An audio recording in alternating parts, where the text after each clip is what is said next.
ora barista, un double espresso. Boum boum, boum, smash, t'as plus de 3 minutes pour aborder un thème. Eh les amis, on est tous concernés par le sujet, parce que le café on adore ça, du moins pour la majorité d'entre nous. Alors, on y va. La légende raconte que c'est un berger éthiopien qui, après avoir laissé brouter ses chèvres en pleine forêt, s'est aperçu que celles-ci donnaient complètement barge. Pour ne pas dire chèvre, jeu de mots. Et c'est d'ailleurs peut-être de là que provient l'expression devenir chèvre. À méditer. Il s'intéressa donc à ces petites baies rouges qu'on prénomme cerises présentes sur les caféiers. Et à son tour, il en dégusta quelques-unes. Après quoi, il jeta les graines qu'elles contenaient dans un feu ardent, et c'est de cette manière que lui parvint cette saveur, cette odeur épicée. Ainsi, les amis, était né le café. Le café provient du mot arabe kawa qui signifie ce qui ravit et incite à l'envol. C'est la matière la plus échangée dans le monde après le pétrole et la plus consommée après l'eau. Alors, quels sont au juste les effets du café ?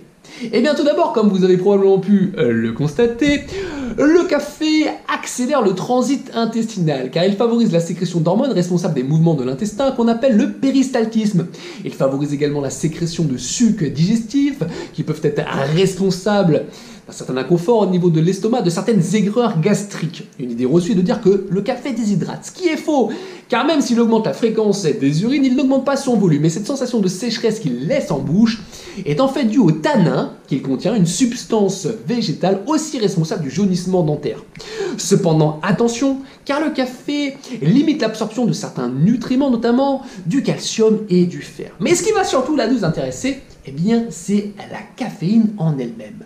Elle est certes présente dans le café, mais aussi dans le thé. On parle d'ailleurs de théine, mais c'est en réalité un abus de langage car il s'agit bien aussi de caféine. La caféine, après assimilation, agit au bout de 5 minutes pour atteindre son plein effet au bout de 30 minutes environ. La caféine est considérée comme un médicament par la Food and Drug Administration, vous avez vu, super vaccin américain, et c'est une substance interdite aux athlètes des universités et collèges américains, classée dans la catégorie A des stimulants qui provoquent des effets similaires à ceux des amphétamines, ce qui explique probablement cette addiction autour du café, puisqu'en quelque sorte, elle agit un peu comme une drogue. Alors quels sont ses effets ?